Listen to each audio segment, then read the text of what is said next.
In the fall of 1945, the Second World War, history's greatest armed conflict, was over.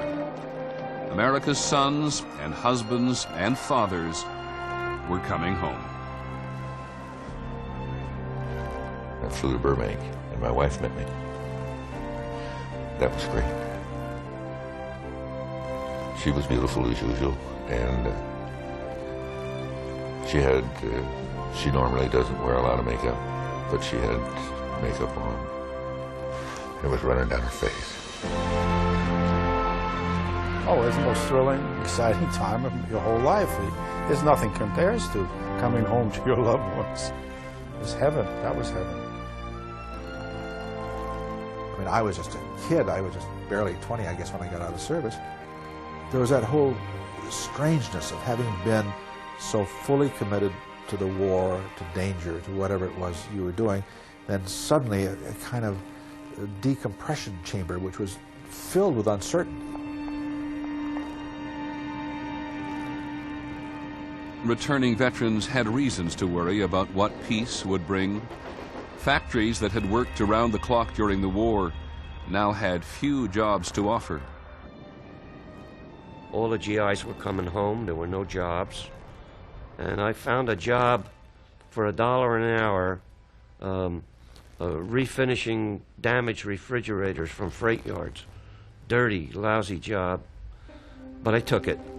Even before the war ended, the government realized that the transition to civilian life would be difficult.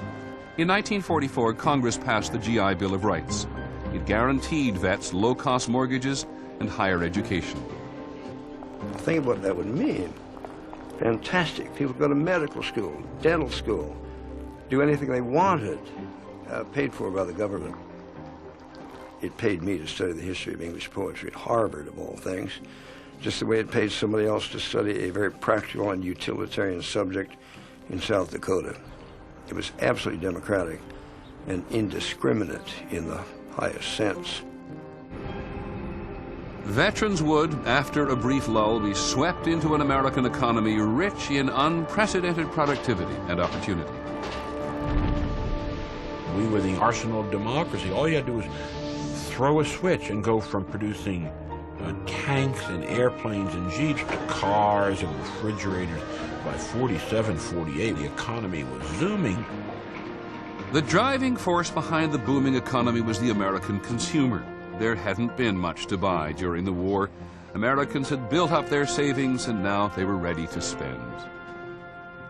We had gathered this phenomenal strength that we didn't know we had, and we were living twice as well.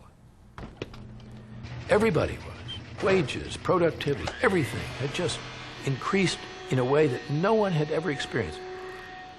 The newly vibrant economy and the need for veterans' housing would inspire one entrepreneur to transform thousands of acres of New York potato fields into a new kind of American community. We believe that every family in the United States is entitled to decent shelter. Navy veteran Bill Levitt imagined thousands of homes here, and he devised a way to build them fast. Levitt's genius is that he understands that you bring the assembly line to the location, that you flatten the potato field, you mark it off, and in come the teams, slab men, tile men, window men, painting guys. They could do, I think, 18 houses in the morning, 18 in the afternoon, 180 a week, and $8,000. You could buy a great house. It was an amazing thing, and for the first time you had this whole society moving into the middle class. The Levitt approach spread across the country, making life in the suburbs affordable for millions. We got our first house, very small, 700 square foot, but we were thrilled with it. 2-bedroom, 1-bath home. Good night. It was wonderful.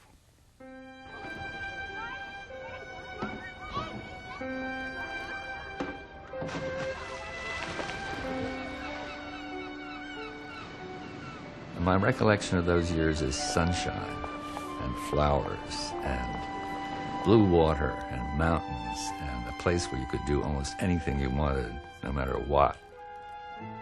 I think we were in the middle of the endless promise. It was quite wonderful.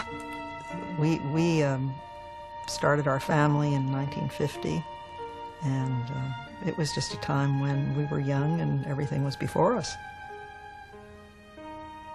This sense of limitless optimism led to the most dramatic demographic change in American history, the baby boom. Between 1946 and 1952, American families added 25 million children to the population. It was a great era for white males, but for women, I think there was really a very narrow conception of what women were made for. They were turned into breeders. Women had it tougher, gave up their careers for their husbands in order to stay home and have babies. I was raising kids, and I was married to a Marxist and I was married to a fascist, and neither one of them ever took out the garbage. So that it was a step back for women, I guess you'd have to say, and it wasn't much of a step